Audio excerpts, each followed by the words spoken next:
פה בארץ ישראל יש הרבה יהודים. ולא כולם יושבי בית המדרש. יש כאלה שאתה יכול לקרוא ויאמרו עליכם בניכם מה העבודה הזאת לכם. הם אומרים את זה בצורה עוד יותר תקיפה אפילו ועוד יותר פוגענית. אבל הם פה, הקדוש ברוך הוא קיבץ את עם ישראל. והם פה. אז כנראה שהם צריכים להיות. באמת שפעם אחת חשבתי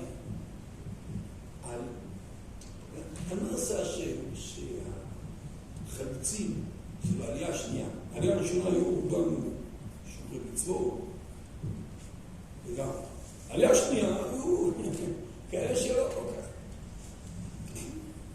הרצל וההסתדרות הציונית וכל אלה שחברו אליהם, אחר כך המדינה הוקמה על ידי כאלה שאינם שומרי מצוות. למה? יש לזה הרבה סיבות. אבל אחת הסיבות היא כדי שהם לא יובדו בגויים, כדי שהם לא יתבוללו. המשכילים האחרים שלא היו ציונים, מה עלה בסוף? אנחנו רואים היום, כל אלה שלא מאוגדים בקהילות יהודיות, הם פשוט ואכלה אתכם ארץ אויביכם, ולא נשאר יהודי. גם אלה שבקהילות לא כל כך. אז הקדוש ברוך הוא, בין יתר הסיבות שלו, העלה בלב אותם יהודים רחוקים את העניין שיהיו ציונים, שירצו לעלות לארץ, שיקימו את המדינה, שיעשו קיבוצים, ברוך השם, זה שומר עליהם. שזה לא ציון, אבל זה... אז השם מביא אותם לפה, כדי שיהיו פה. ויהיה לבלתי איתך ממנו. כנגד 4 בנים דיברה. הבנים האלה שמוזכרים ראשונים, אלה בנים לא פשוטים. אבל הם פה, במצרים הם היו במדבר, הם נכנסו לארץ. ובתקופה שלנו הם פה. ויקוד העם לא ישתחווה.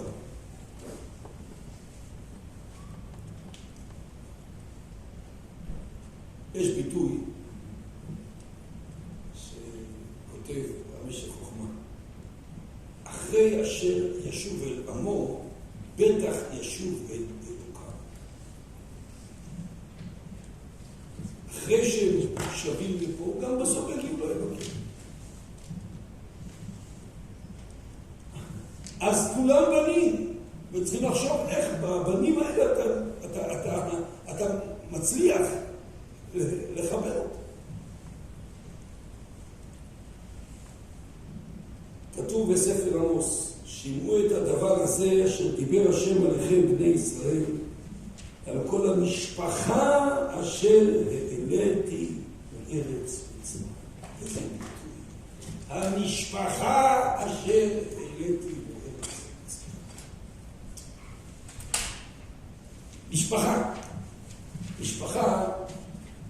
משפחה גרעינית, משפחה ביולוגית. יש בנים שונים. אבל מנסים לקבל את כולם כמשפחה.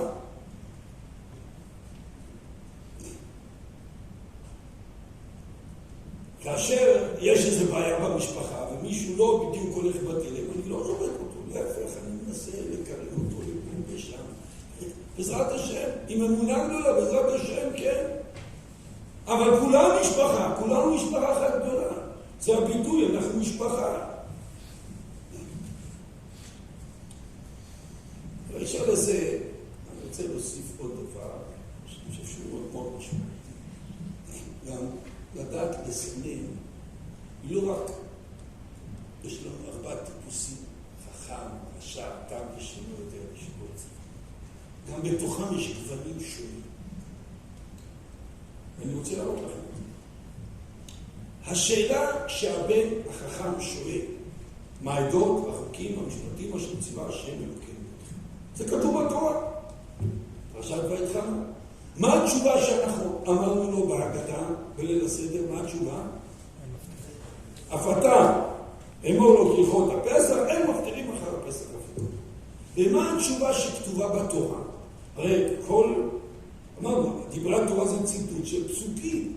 מה התשובה שהתורה אומרת להגיד לבן החכם? מה התשובה? מה התשובה? עבדים היינו. עבדים היינו לפרעה במצרים. פה התמיהה גדולה. מה ראה בעל ההגדה? חז"ל, ממחית. מה ראה הוא חז"ל? לתת את שאלת התורה, לתת תשובה אחרת. במקום עבדים היינו. הם מפטרים לך פסח אפיקומן. למה לשנות? שם התורה מקרה. גם בבן הרשע זה אותו דבר. שאלת הבן הרשע הוא התרסת הבן הרשע, והיה כי אומרו עליכם בניכם מה העבודה הזאת לכם. מה התשובה שכתובה בהגדה? אף אתה, הביטוי אף, גם אולי רומז את זה, אף אתה, הכה את שיניו, ואמור לו בעבור זה עשה השם לי בצאתי. זה בכלל לא התשובה שנאמרה בתורה לבן הרשע. למי נאמרה התשובה הזאת? למי התשובה הזאת נאמרה במקור? לשאינו יודע לשאול, בעבור זה עשה השם עד פתח לו. אנחנו בעצמנו אומרים את זה כמה שבועות אחר כך. עד פתח לו, ותגיד לו, בעבור זה עשה השם לי בצאתי ממצרים. את אותה תשובה אני אומר לרשע, ואני ככה מכה את השיניים לי ולא לו. אבל מה התשובה שנתנה התורה? מה התשובה שנתנה התורה? ואמרתם זבח פסח מול השם. תשובה אחרת. זה כבר ודאי מחייב התייחסות. זה לא מקרה. מתוך 3 תשובות, הרי יש שאלה בתשובה, שלא יודע אין לו שאלה. מתוך 3 שאלות, 2 תשובות, 2/3, זה לא התשובה שהתורה נותנת. מה צריך להגדה לעשות? למה נותנים תשובות אחרות? אני חושב שהוא בא ללמד אותנו שגם החכם, הוא לא עשוי להיות חכם. יכול להיות שהוא חכם א', יכול להיות שהוא חכם ב'. גם הרשע לא עשוי להיות חכם. יש רשע א', יש רשע ב'.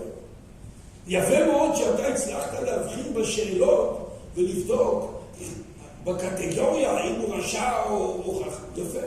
אבל גם כשהוא חכם אתה צריך להבין בדיוק מה השאלה. איפה הוא נמצא, ומה לתת? בואו ניקח את הבן החכם. מה זה כהלכות הפסח?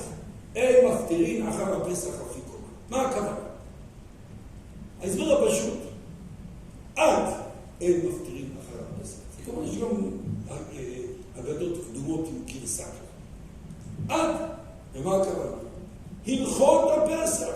הביטוי הלכות, אצל חז"ל זה משנה. היום כבר יש לנו גם ספרי הלכה. אבל בזמנם זה משנה. אף אתה אמרו לו כי הלכות הפסח, משניות בספר פסחים, עד הסוף, עד אין מפטירין אחר הפסח. זה המשנה האחרונה. אצלנו זה כבר לפני האחרונה, כנראה חלוקה, אפשר לחלק ככה. עד אין מפטירין אחר הפסח אפיקומן, תלמד אותו את כל הלכות פסחים, את כל משניות פסחים, את כל המסכת כולה. ומה התשובה שנותנת התורה לבן החכם? עבדים היינו לפרעה מצרים, ויוצאנו של מצרים ביד חזקה וזרוע נטויה וכולי, ואותם רוצים משם לבן, למען להביא אותם, לתת לנו את הארץ. כתוב בהמשך, טוב לנו לכל הימים, לחיותנו כיום הזה. למה לחכם הזה אתה אומר את זה, לחכם הזה אתה אומר את זה? תשובה היא פשוטה. אותה שאלה אפשר לפרש אותה בשני אופנים. אני יכול לשאול מה העדות והחוקים והמשפטים, ולדעת מה, אני רוצה להבין מה הם. יש חוקים, יש משפטים, אני רוצה ללמוד. מצוין, אומר בעל ההגדה, קח תמר, תוציא גמרא בעשרת פסחים מארון הספרים, שב ליד הבן שלך ותלמדו חברות, אבל זה הפסחים, תעשו סיור. עד הם מפתחים אחרי הפסח אפיקומן. זה חכם מסוג אחד. ויש חכם אחר. החכם האחר הוא, יש לו שאלה אחרת לגמרי. אותה שאלה, אבל שאלה אחרת. לא מה, אלא רוצה להבין למה. מה העניין של העדות החוקים המשפטיים? אני יודע שיש עדות חוקים של ציבה שמוכר ומקבל את זה. מה הסיפור שלהם? מה העניין שלהם? עבדים היינו בא להגיד בתמצות מה העניין שלהם, היינו במצרים, אנשים הוציאו אותנו עם אותות ומופתים. הוא לא סתם הוציא אותנו הוציא משם להביא אותנו לארץ, ובארץ יש לנו לקיים את החוקים. לחיותנו, זה חיים אמיתיים, לטוב לנו, כל את זה הטוב האמיתי. כלומר, בעצם אותו חכם שואל א', חכם שני שואל אותה שאלה ומתכוון לבית. אם אתה יודע לזהות את הבן, אתה יודע גם להבין, לא רק מה הסגנון שהוא חכם, אלא גם קצת להכיר אותו יותר. לדעת מה הוא צריך, זה הרבה יותר.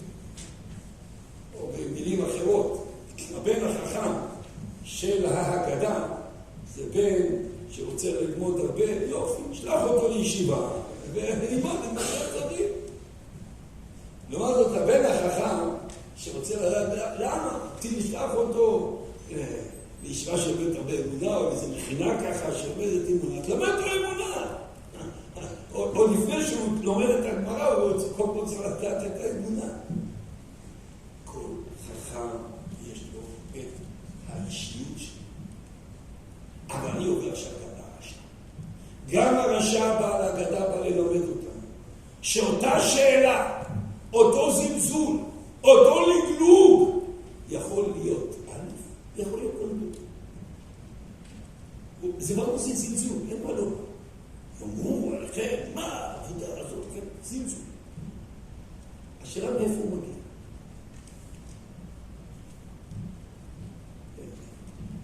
ככה, תמיד אני עוסק בזה, אני זוכר אירוע שהיה לנו בצבא.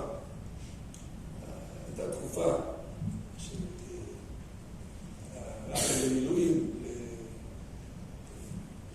ליום של הכשרות כלים בבסיסים בעצם, כל שנה יום מילואים, מכשיר מטבח.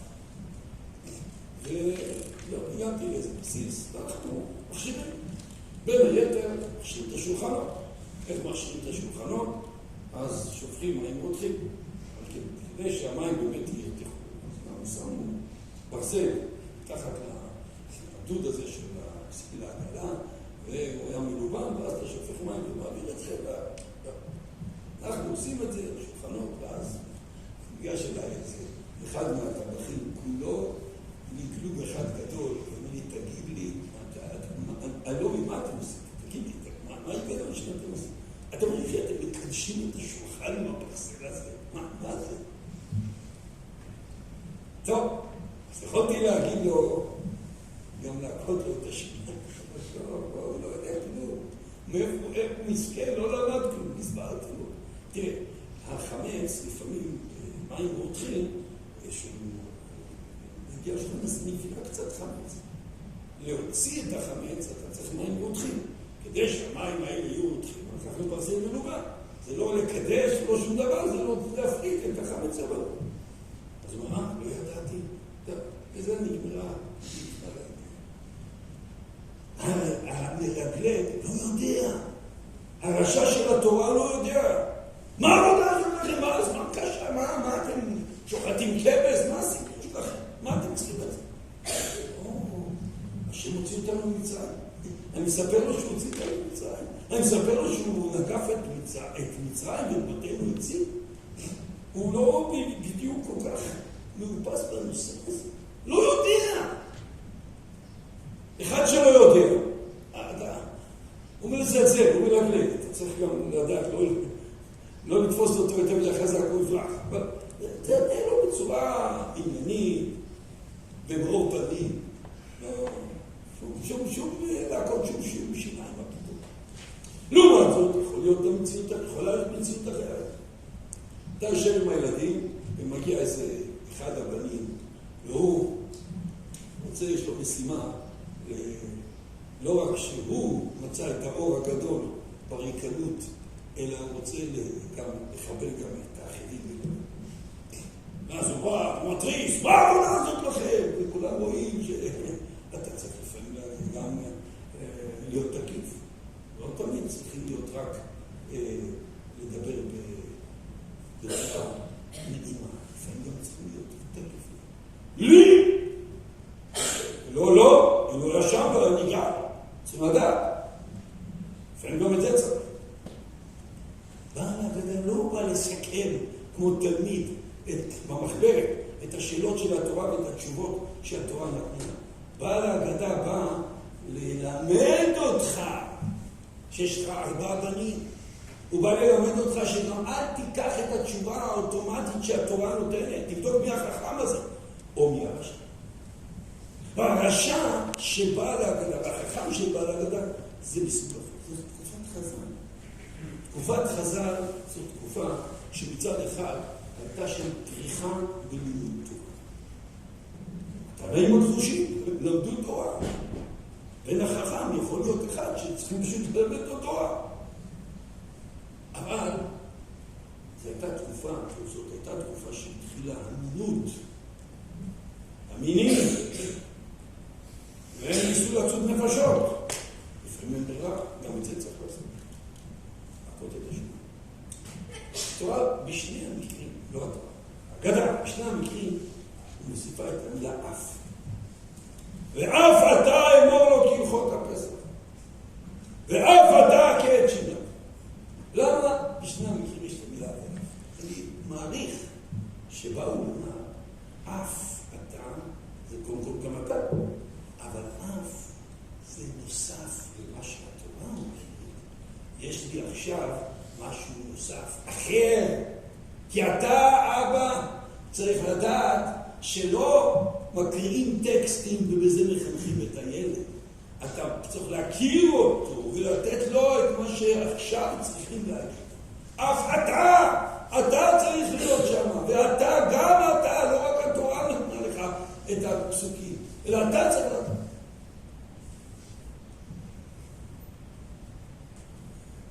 ליל הסדר, הלילה שבו יש מצוות סיכות יחד מצרים בפה, זה לילה שמפגיש אותם עם כל הבנים, עם האתגר החינוכי לגבי כולם. כולם. לפעמים גם צריכים, אגב, אותו בן רשע שלי ולא, אם לא היה שם, לא היה נגעל, אנחנו לא מסתפקים רק בזה. הרי הוא בן אחד רשע, הוא עדיין בן. אז לפעמים אתה מכיר לו את השיניים, ואחר כך צריכים לראות מהדלת האחורית. לעולם תהיה שמאל דוחה וימין. כך אומרים רבותינו. שמאל דוחה, כשיש בעיות צריכים שמאל דוחה וימין. חז"ל אומרים את זה ביחס לכחזי. חז"ל אומרים את זה ביחס לאותו האיש. שמאל דוחה וימין. לפעמים צריכים לעשות.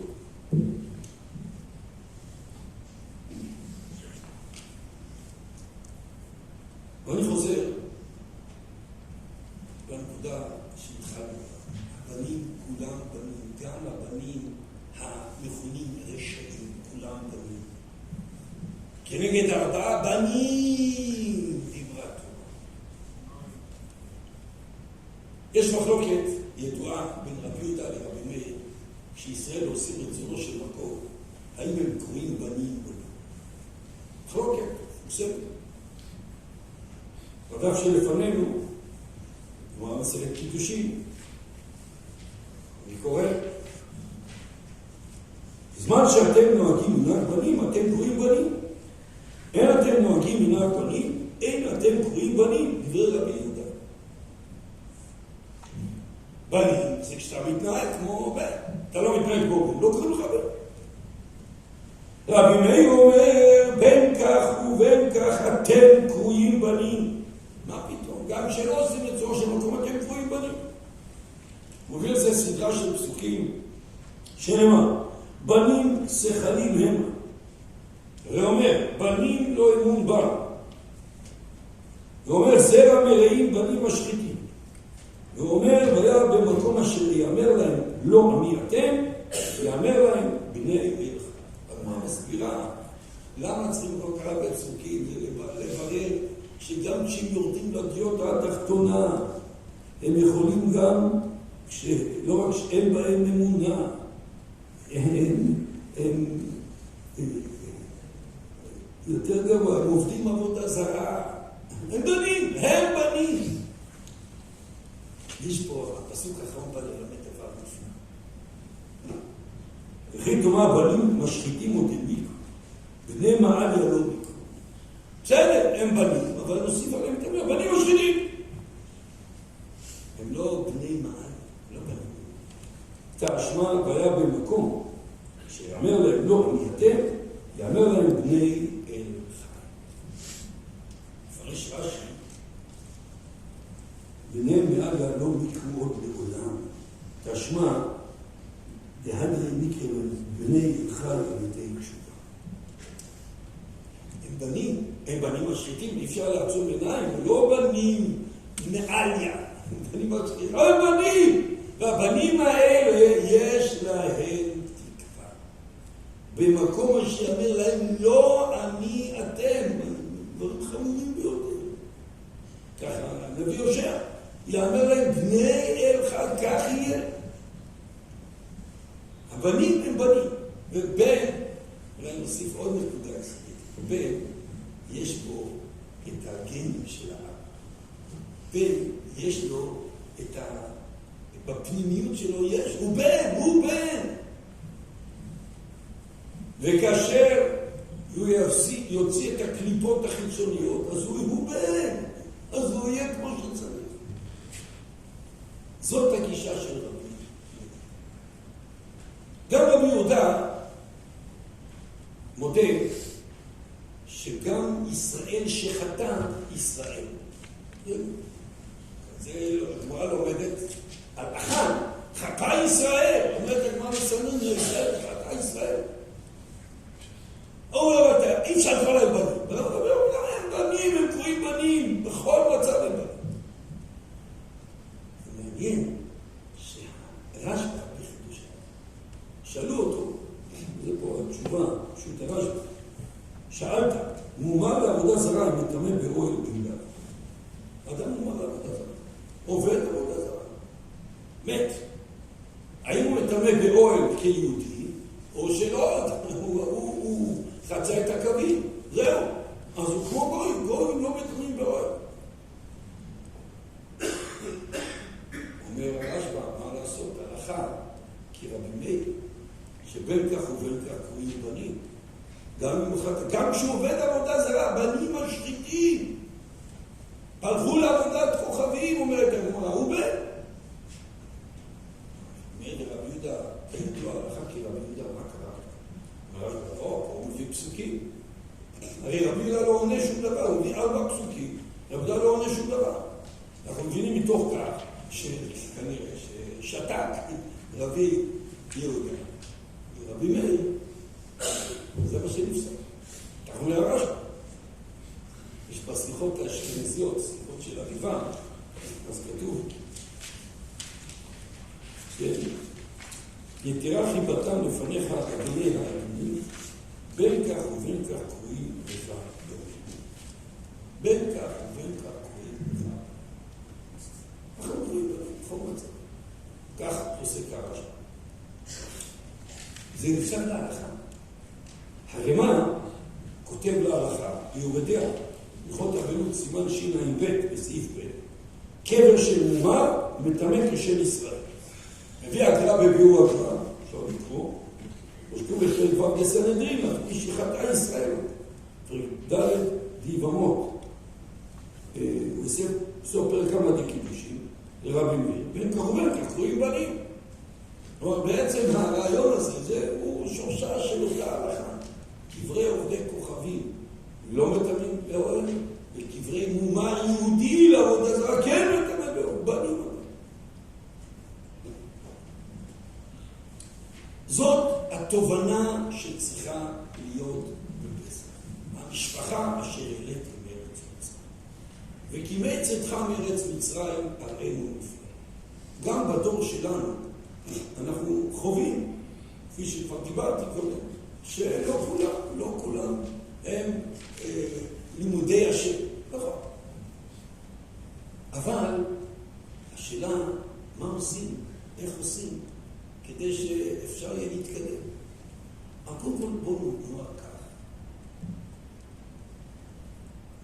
אנחנו, האחדות ולהיות ביחד לכולם היא חשובה בגלל סיבה טכנית. קודם כל נתחיל מהסיבה הטכנית. אנחנו ראינו את זה, חווים את זה. ברגע שיש פלגנות, יש שנאת אחים, אז לא צומח מזה שום דבר. עם ישראל למוד בהיסטוריה ששנאת אחים גרמה לפצע. אנחנו מבינים. כי יש לנו מה שאפשר לקרוא לו שותפות גורל. אנחנו כבר ביחד.